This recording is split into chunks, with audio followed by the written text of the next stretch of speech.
je voudrais moi aussi poser des questions, hein, et en poser à vous, et en poser à moi-même. Ce serait du genre, qu'est-ce que vous faites au juste, vous qui faites du cinéma?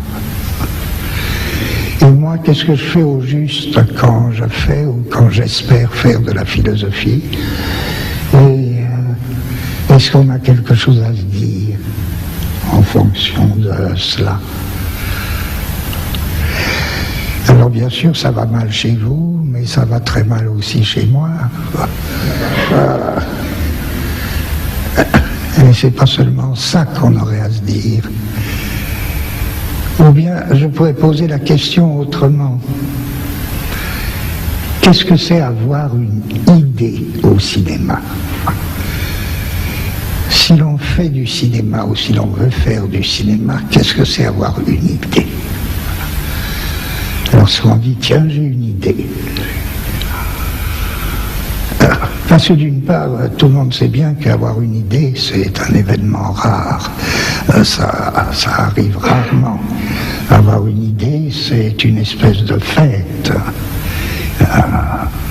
C'est pas courant. Et d'autre part, avoir une idée, c'est pas quelque chose de général. On n'a pas une idée en général. Une idée, elle est déjà vouée. Tout comme celui qui a l'idée est déjà voué à tel ou tel domaine. Je veux dire que une idée, c'est tantôt une idée en peinture, tantôt une idée en roman, tantôt une idée en philosophie, tantôt une idée en science. Et c'est évidemment pas le même qui peut avoir tout ça. Si vous voulez, les idées, il faut les traiter comme des espèces de potentiels. Les idées, ce sont des potentiels, mais des potentiels déjà engagés dans tel ou tel mode d'expression. Et inséparables du mode d'expression, si bien que je ne peux pas dire j'ai une idée en général. En fonction des techniques que je connais, je peux avoir une idée dans tel domaine, une idée en cinéma, ou bien un autre, une idée en philosophie. Qu'est-ce qu'avoir une idée en quelque chose? Donc, je repars du fait, je fais de la philosophie, vous faites du cinéma. Alors ce serait trop facile de dire, bah oui, la philosophie, tout le monde sait qu'elle est prête à réfléchir sur n'importe quoi. Donc pourquoi elle ne réfléchirait pas sur le cinéma? Or, c'est une idée indigne. La philosophie n'est pas faite pour réfléchir sur n'importe quoi. Elle n'est pas faite pour réfléchir sur autre chose. Je veux dire, en traitant la philosophie comme une puissance de réfléchir sur, on a l'air de lui donner beaucoup et en fait on lui retire tout. Car personne n'a besoin de la philosophie pour réfléchir. Je veux dire, les seuls gens capables effectivement de réfléchir sur le cinéma, ce sont les cinéastes, ou les critiques de cinéma, ou ceux qui aiment le cinéma. Ils n'ont absolument pas besoin de la philosophie pour réfléchir sur le cinéma. L'idée que les mathématiciens auraient besoin de la philosophie pour réfléchir sur les mathématiques est une idée comique. Si la philosophie devait réfléchir sur quelque chose, mais elle n'aurait aucune raison d'exister. Si la philosophie existe, c'est qu'elle a son propre contenu. Si nous demandons qu'est-ce que le contenu de la philosophie, il est tout simple. C'est que la philosophie est une discipline aussi créatrice, aussi inventive que toute autre discipline. La philosophie est une discipline qui consiste à créer ou à inventer des concepts. Et les concepts, ça n'existe pas tout fait. Et les concepts, ça n'existe pas dans une espèce de ciel où ils attendraient qu'un philosophe les saisisse. Les concepts concepts, il faut les fabriquer.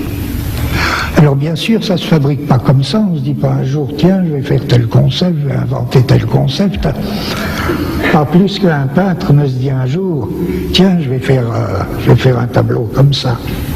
Il faut qu'il y ait une nécessité. Mais autant en philosophie qu'ailleurs.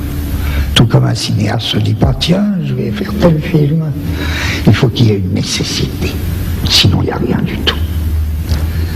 Reste que cette nécessité, qui est une chose très complexe, si elle existe, elle fait qu'un philosophe, je sais au moins de quoi il s'occupe, il ne s'occupe pas de réfléchir, même sur le cinéma. Il se propose d'inventer, de créer des concepts.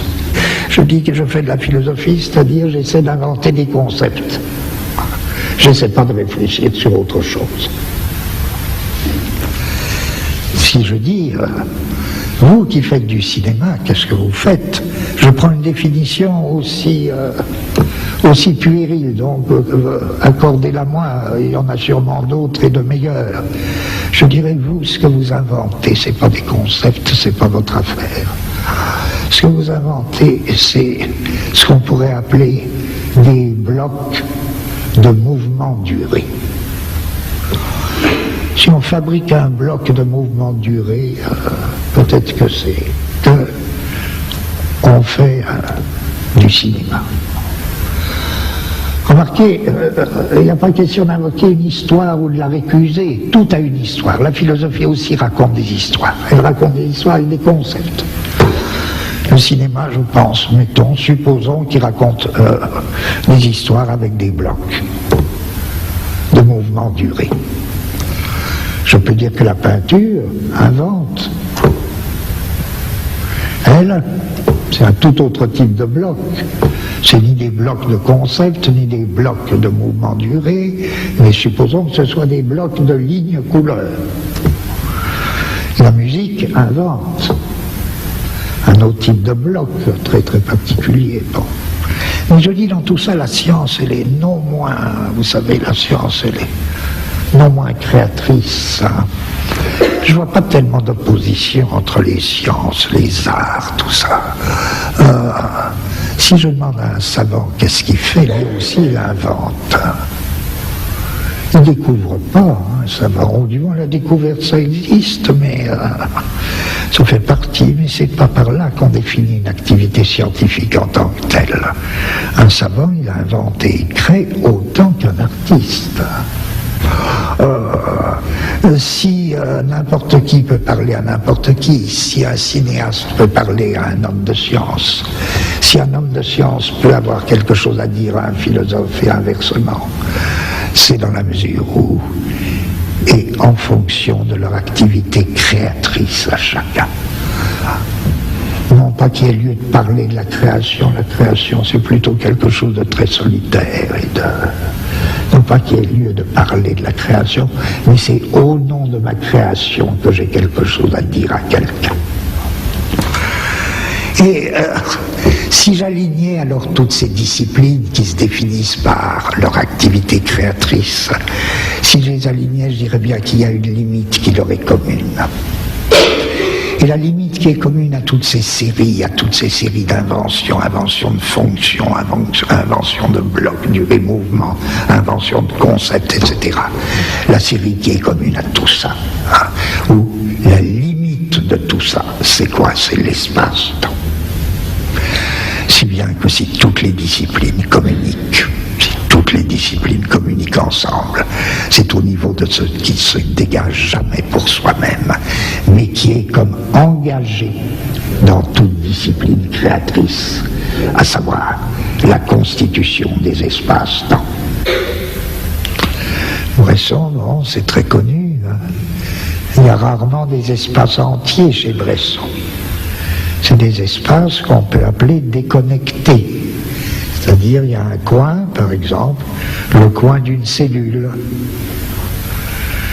Et puis, on verra un autre coin, ou bien un endroit de la etc. Tout se passe comme si l'espace bressonien, à certains égards, se présentait comme une série de petits morceaux dont la connexion n'est pas prédéterminée. Série de petits morceaux dont dès lors la connexion n'est pas prédéterminée. Il y a de très grands cinéastes qui emploient au contraire des espaces d'ensemble. Je ne dis pas que ce soit plus facile de manier un espace d'ensemble. Les espaces, il y en a tellement au cinéma. Mais je suppose que ça, c'est un type d'espace, sans doute. Il a été repris ensuite. Il a été même... il a servi d'une manière très créatrice à d'autres qui l'ont renouvelé par rapport à Bresson. Mais je suppose que Bresson a été un des premiers à faire de l'espace avec des petits morceaux déconnectés, c'est-à-dire des petits morceaux dont la connexion n'est pas prédéterminée.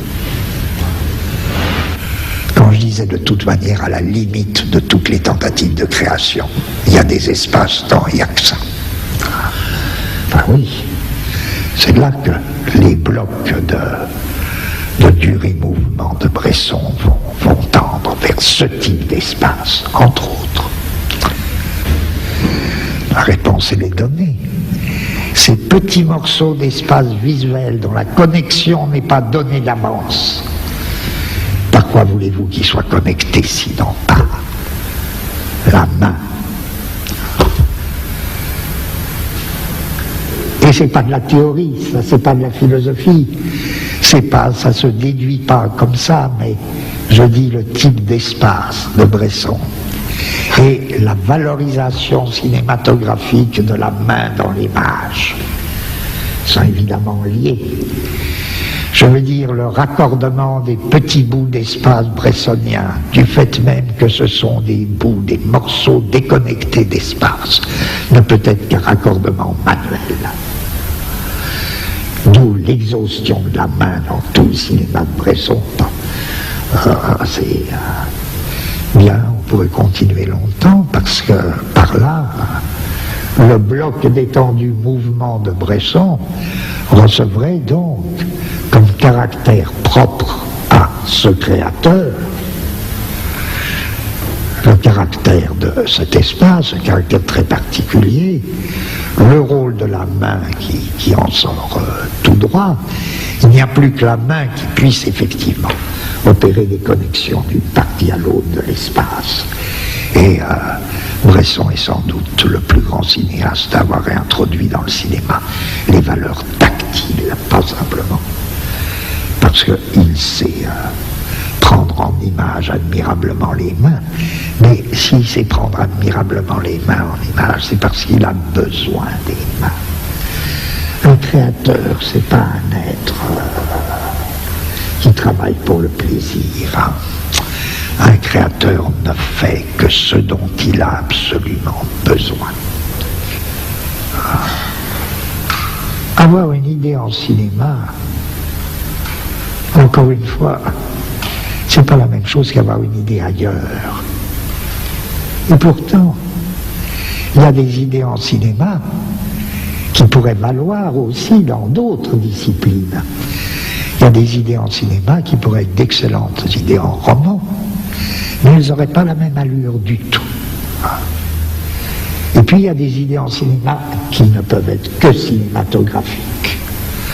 Ça n'empêche pas, même quand il s'agit d'idées en cinéma, qui pourraient avoir une valeur en roman, elles sont déjà engagées dans un processus cinématographique qui fait qu'elles sont vouées d'avance. Et ce que je dis compte beaucoup parce que c'est une manière de poser une question qui m'intéresse. Qu'est-ce qui fait qu'un cinéaste a vraiment envie d'adapter, par exemple, un roman?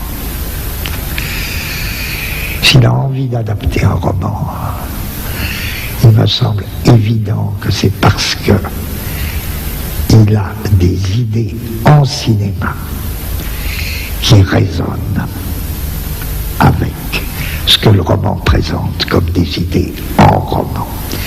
Et que là, se font souvent de très grandes rencontres. C'est très différent, je ne pose pas le problème du cinéaste qui adapte un roman notoirement médiocre. peut avoir besoin du roman médiocre. Hein. Il en a besoin, ça n'exclut pas que le film soit génial. Je pose donc une question un peu différente, ce serait une question intéressante de traiter cela, mais moi je pose une question un peu différente, c'est lorsque le roman est un grand roman, et que se révèle cette espèce d'affinité, où quelqu'un a en cinéma une idée qui correspond à ce qui était l'idée en roman. Un des plus beaux cas, c'est le cas de Kurosawa. Pourquoi est-ce que Kurosawa se trouve dans une espèce de familiarité avec Shakespeare et avec Dostoïevski? Pourquoi faut-il un japonais pour être aussi en familiarité avec Shakespeare et Dostoïevski? Je vais vous dire, parce que il me semble, c'est une réponse parmi mille autres possibles, et elle touche aussi un peu la philosophie, je crois. Que chez les personnages de Dostoïevski, ça peut être un petit détail. Dans les personnages de Dostoïevski, il se passe une chose assez curieuse, très souvent. Généralement, ils sont très agités. Hein. Un personnage s'en va, descend dans la rue, tout ça, comme ça, et il dit une telle, la femme que j'aime, Tania m'appelle au secours, j'y vais, je cours. Je cours, oui, Tania va mourir si je n'y vais pas. Et il descend son escalier, il rencontre un ami, ou bien il voit un chien écrasé. Et il oublie complètement. Il oublie complètement que Tania l'attend en train de mourir. Il se met à parler comme ça, et il croise un autre camarade, il va prendre le thé chez le camarade, et puis tout d'un coup il dit Tania m'attend, il faut que j'y aille. Et qu'est-ce que ça veut dire? C'est... voilà. Chez Dostoïevski, les personnages sont perpétuellement pris dans des urgences. Et en même temps qu'ils sont pris dans des urgences, qui sont des questions de vie ou de mort, ils savent qu'il y a une question encore plus urgente. Ils ne savent pas laquelle. Et c'est ça qui les arrête. Tout se passe comme si, dans la pire urgence, il y a le feu. Il faut que je m'en aille. Je me disais, non, il y a quelque chose de plus urgent. Quelque chose de plus urgent et je ne bougerai pas tant que je ne le saurai pas. C'est l'idiot. Ça, c'est l'idiot. C'est la formule de l'idiot. Ah, mais vous savez, non. Il y a un problème plus profond. Quel problème? Je ne vois pas bien. Mais laissez-moi, tout peut brûler. Non, il faut trouver ce problème plus urgent. Bon. C'est pas Dostoïevski que Kurosawa l'apprend. Tous les personnages de Kurosawa sont comme ça. Je dirais, voilà une belle rencontre. Si Kurosawa peut adapter Dostoïevski, c'est au moins parce qu'il peut dire j'ai une affaire commune avec lui. J'ai un problème commun. Ce problème-là. Les personnages de Kurosawa, ils sont exactement dans la même situation. Ils sont pris dans des situations impossibles. Ah oui. Ah mais attention. Il y a un problème plus urgent. Il faut que je sache quel est ce problème. Peut-être que Vivre est un des films de Kurosawa qui va le plus loin dans ce sens, mais tous les films de Kurosawa vont dans ce sens. Les 7 samouraïs, ça me frappe beaucoup, hein, parce que tout l'espace de Kurosawa en dépend. C'est forcé que ce soit une espèce d'espace ovale, et qui est battu par la pluie, là, enfin peu importe. Et qui est battu par la pluie, là, enfin peu importe, ça nous prendrait trop de temps, là aussi on tomberait sur la limite de tout qui est aussi un espace-temps. Mais dans les 7 samouraïs, ils sont pris dans une situation d'urgence, ils ont accepté de défendre le village, et d'un bout à l'autre, ils sont travaillés par une question plus profonde. Il y a une question plus profonde à travers tout ça.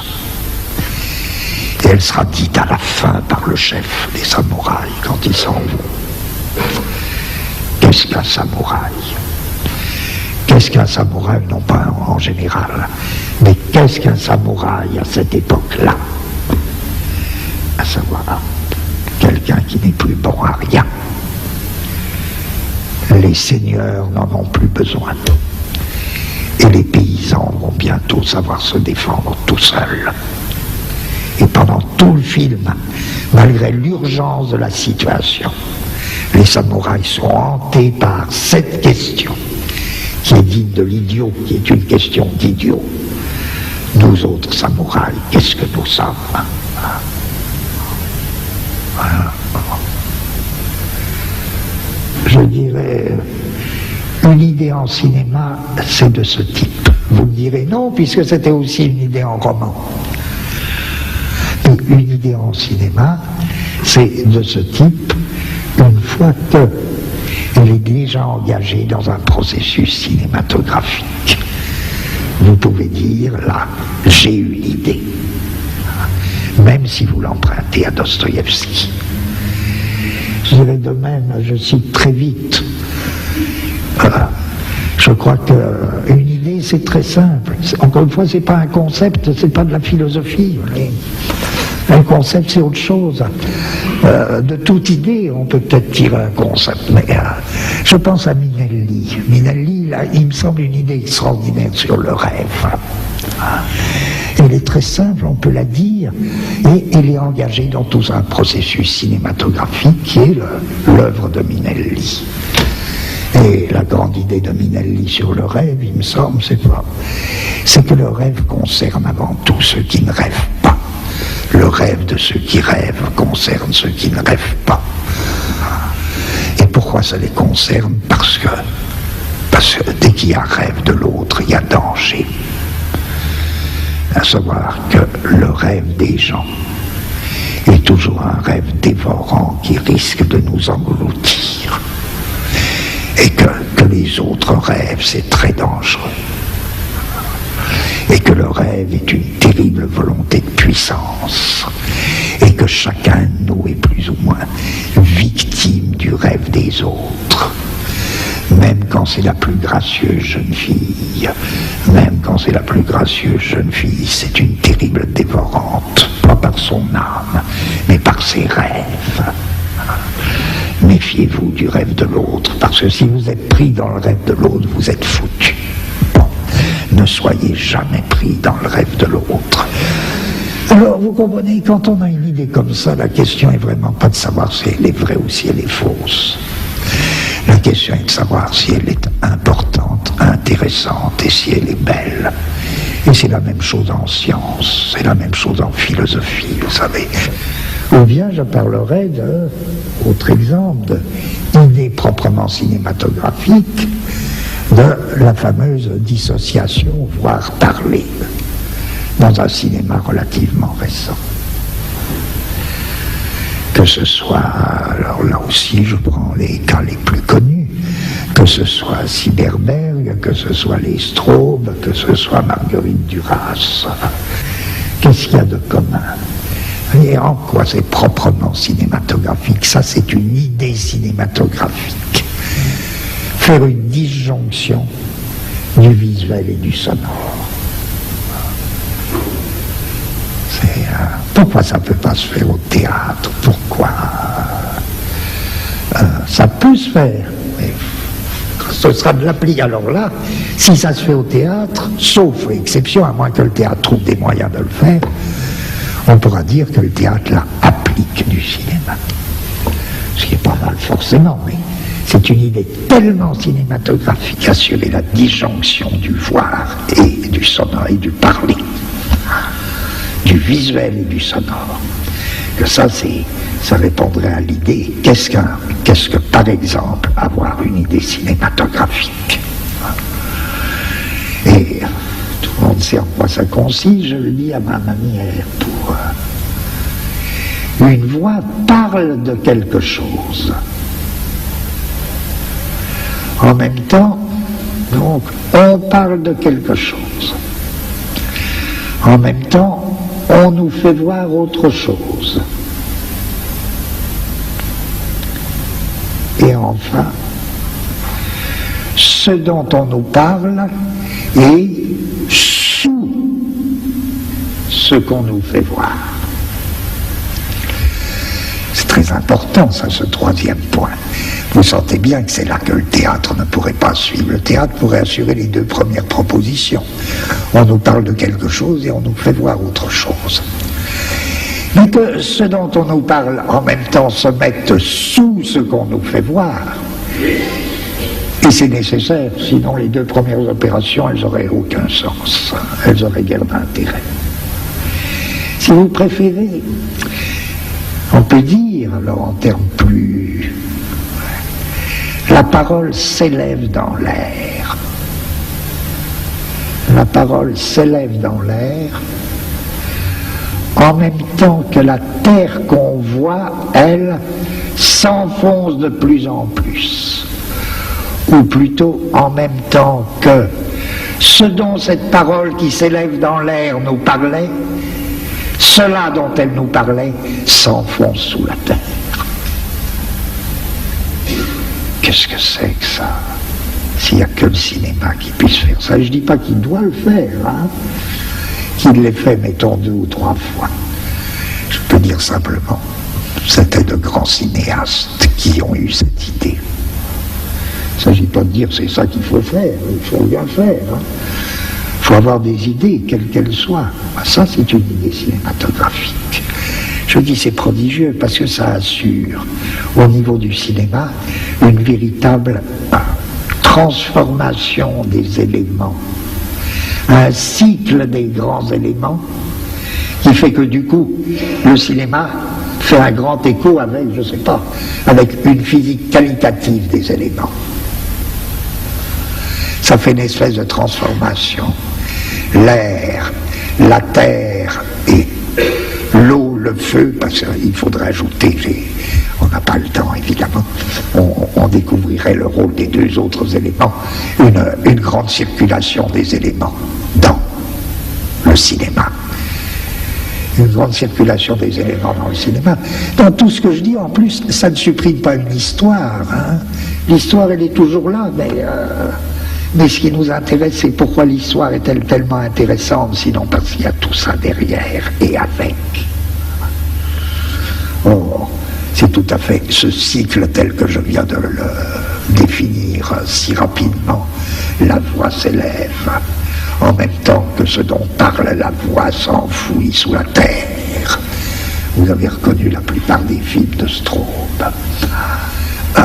Et c'est le grand cycle des éléments chez les Straub.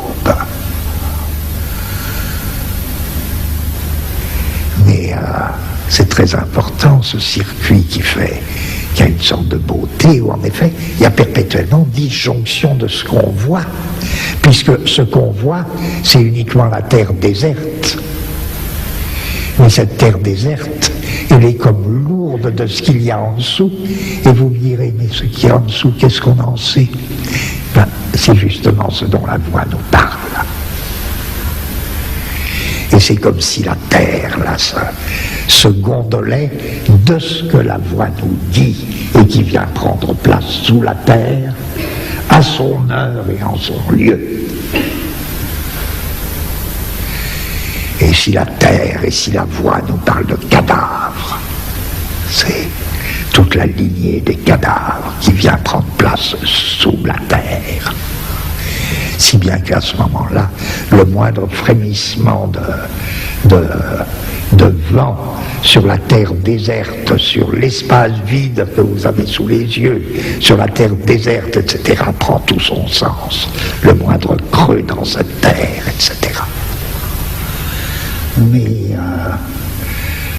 etc. Je me dis, voyez bien, avoir une idée, c'est pas de l'ordre de la communication, en tout cas.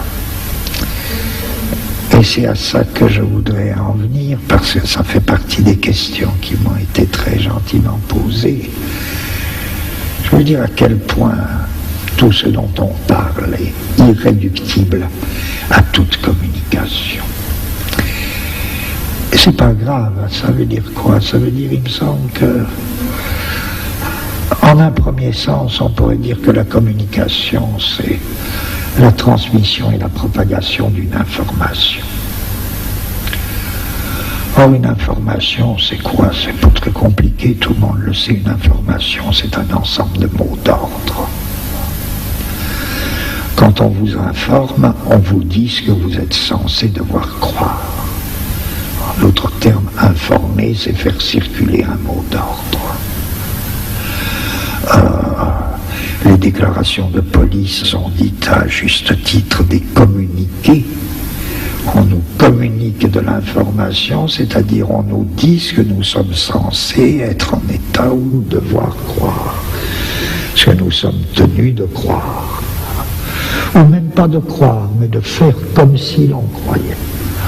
Puisqu'on ne nous demande pas de croire, on nous demande de nous comporter comme si nous le croyions. C'est ça l'information, la communication, et indépendamment de ces mots d'ordre et de la transmission de ces mots d'ordre, il n'y a pas de communication, il n'y a pas d'information. Ce qui revient à dire que l'information, c'est exactement le système du contrôle. Et c'est vrai, enfin je dis des platitudes, c'est évident. C'est évident, sauf que ça nous concerne particulièrement aujourd'hui. Ça nous concerne aujourd'hui parce que c'est vrai que nous entrons dans une société qu'on peut appeler une société de contrôle. Vous savez, un penseur comme Michel Foucault avait analysé deux types de sociétés assez rapprochés de nous. Les unes qu'il appelait des sociétés de souveraineté, et puis les autres qu'il appelait des sociétés disciplinaires. Et ce qu'il appelait les sociétés disciplinaires, qu'il faisait partir nettement, parce qu'il y a toutes les transitions, vous voulez, avec Napoléon, qui était le passage typique d'une société de souveraineté à une société disciplinaire. La société disciplinaire, elle se définissait, c'est célèbre, les analyses de Foucault sont restées à juste titre célèbres, elle se définissait par la constitution de milieux d'enfermement. Prison, école, atelier, hôpital. Et les sociétés disciplinaires avaient besoin de ça. Ça a un peu engendré des ambiguïtés chez certains lecteurs de Foucault parce qu'on a cru que c'était la dernière pensée de Foucault. Évidemment non. Foucault n'a jamais cru, et même il a dit très clairement que ces sociétés disciplinaires, elles n'étaient pas éternelles. Et bien plus, il pensait évidemment que nous entrions, nous, dans un type de société nouveau. Bien sûr, il y a toutes sortes de restes de sociétés disciplinaires, et pour des années et des années. Mais nous savons déjà que nous sommes dans des sociétés d'un autre type, qu'il faudrait appeler ces Burroughs qui prononçaient le mot, et Foucault avait une très vive admiration pour Burroughs. Burroughs proposait un nom très simple de contrôle.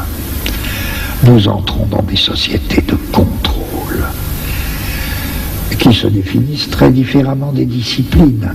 Nous n'avons plus besoin, ou plutôt ceux qui veillent à notre bien n'ont plus besoin ou n'auront plus besoin de milieux d'enfermement. Vous me direz, c'est pas évident actuellement, avec tout ce qui se passe actuellement, mais c'est pas du tout la question. Il s'agit de, c'est peut-être pour dans 50 ans, mais actuellement déjà tout ça, les prisons, les écoles, les hôpitaux sont des lieux de discussion permanents. Est-ce qu'il ne vaut pas mieux répandre les soins à domicile?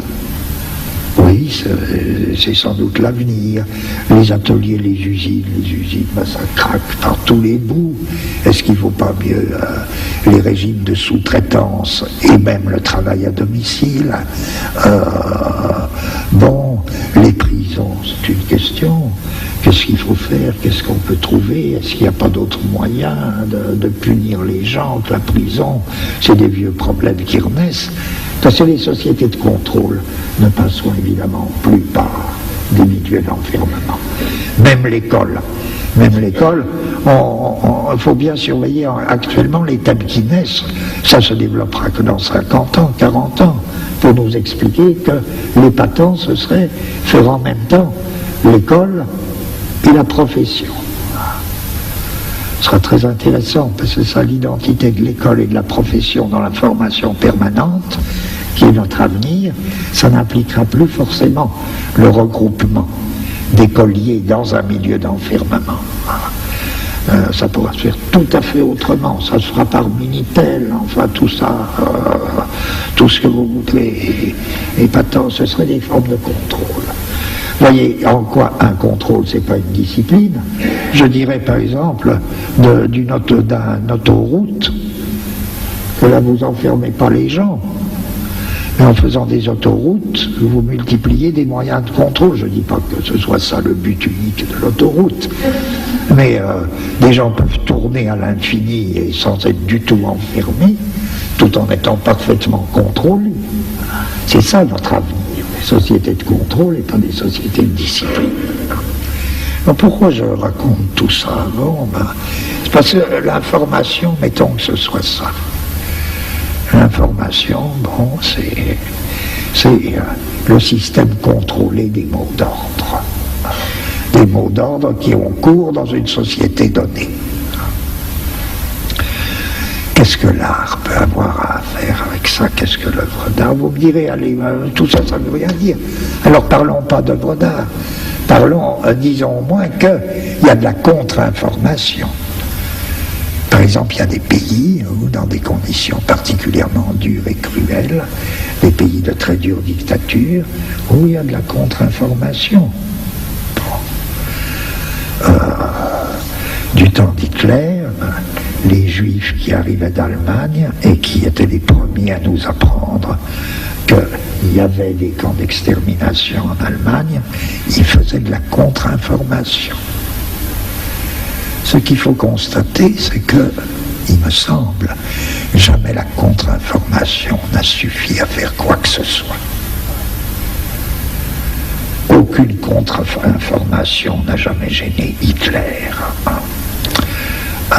Non. Sauf dans un cas. Et quel est le cas?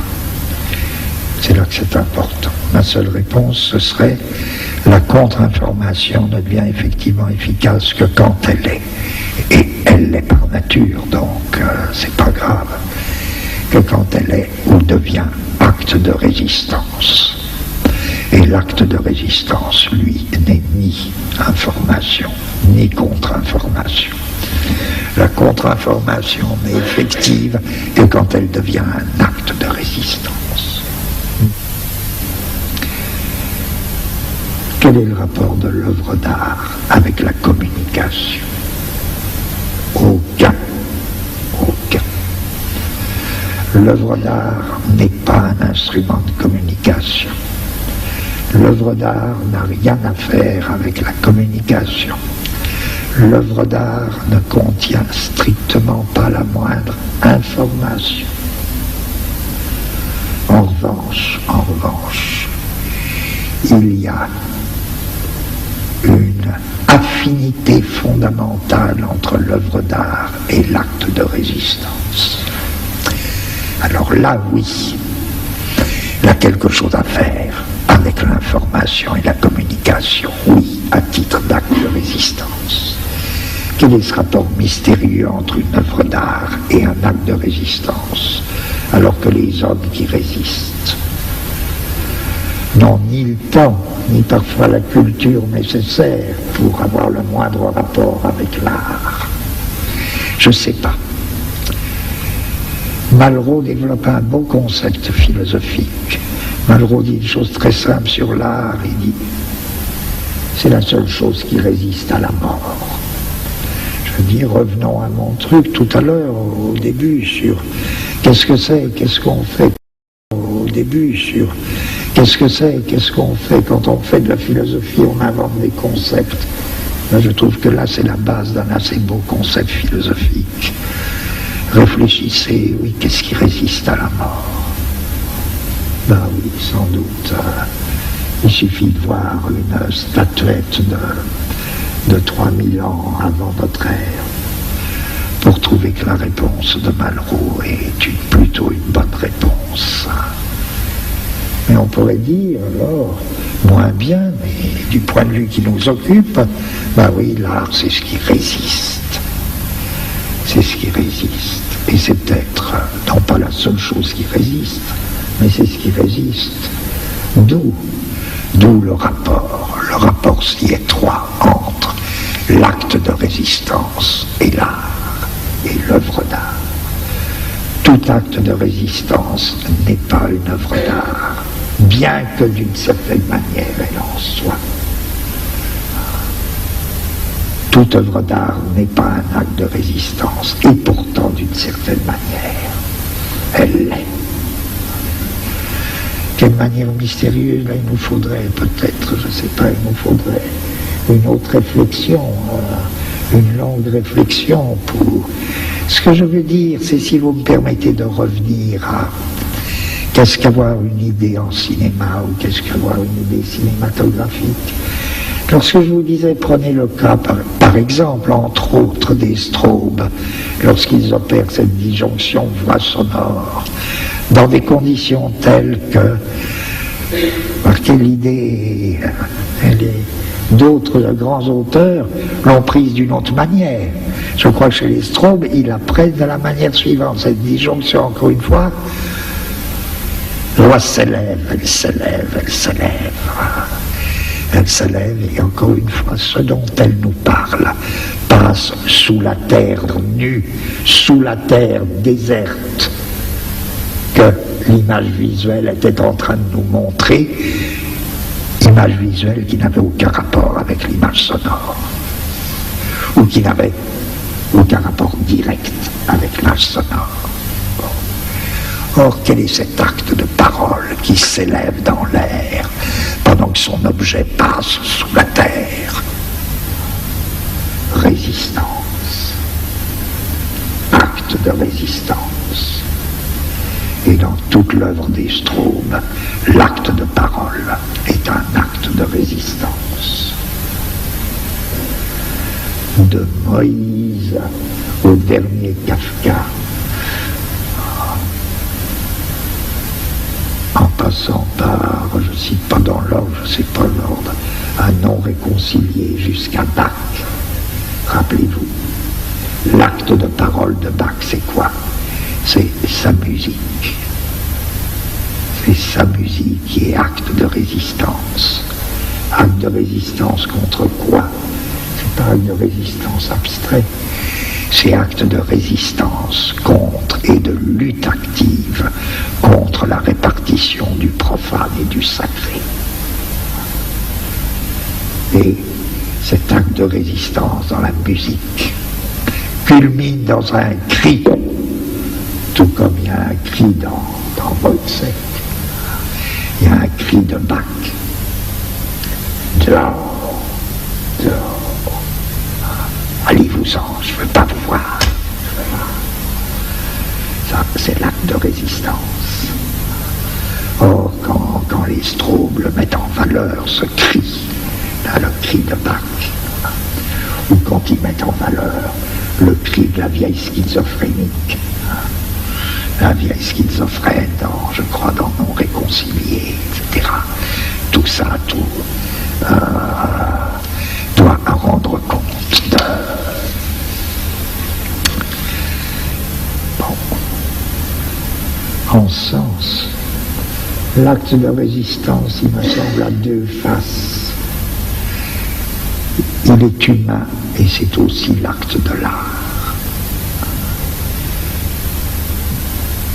Seul l'acte de résistance résiste à la mort, soit sous la forme d'une œuvre d'art, soit sous la forme d'une lutte des hommes.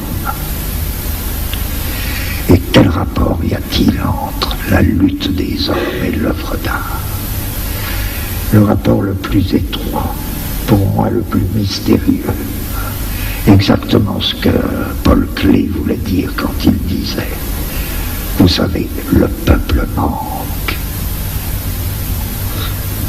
Le peuple manque, mais en même temps il manque pas.